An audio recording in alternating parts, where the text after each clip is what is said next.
Elin kömbödü, elin atkan zulümler çok bulup nege ölbödü. Kuyruğu kalıp артында, тийбесин зиян халкыма, ниетти жаман зөөкүрлөр болбосо экен калкымда. Баладан калды айрылып, кара таш болуп кайгырып, эстеген сайын ата-эне жүрөк чиркин кетен экен жанчылык деген экен. Мына ушундайлар менен баатырларды эскерип кылып баштап жазылган. Анан эми бул китептин өз арт жагына өзүмдүн ырларымды жазсам, ошол ырлардан бирди айтып окуп берейин.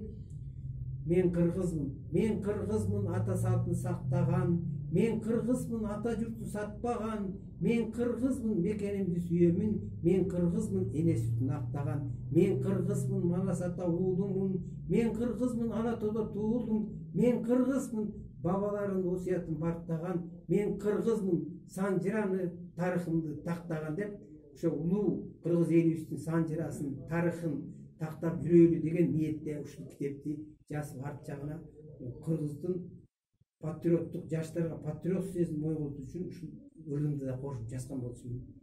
Ушул анан эми сиздерге чоң рахмат. Ушундай музейди өзүңөрдүн күчүңөр менен, өзүңөрдүн эмгегиңер менен муну жайнаган гүлдөрдү тигип, ушундай бир ажайып кооздукту жаратып, ушу келген кишилерге чын пейлиңерди, жан дүйнөңөрдөн болгон сый урматыңарды көрсөтүп турган муну Жайыл коомунун төрагасы Насырали Русланбекке, ошондой эле муну Темиржан эне аялдар канатынын төрайымы Асанкулова Бекбүгөгө өмүрүңөр мөлтүр чырак, өмүрүңөр мөлтүр тунук булак болсун, жашооңор балбылдап жанып турган чырак болсун, жүзүңөрдөн сулуулук кетпестен жаз гүлүндөй жайнап турган убак болсун, тал чубактай быралган 18 жаштык курак болсун, жегениңер таттуу бал болсун, көркүңөр көрүп көргөн мажырындай тал болсун, сулуулук жүзүңөрдөн кетпесин, ар дайым ден соолугуңар чың болсун, өмүрүңөр узун болсун,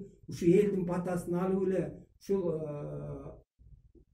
Жайыл Баатыр атабыздын арбагы ар дайым силерди жана элибизди, бизге окшогон ушул жерге келген конокторду колдоп жүрсүн. О, мин Кудай колдосун.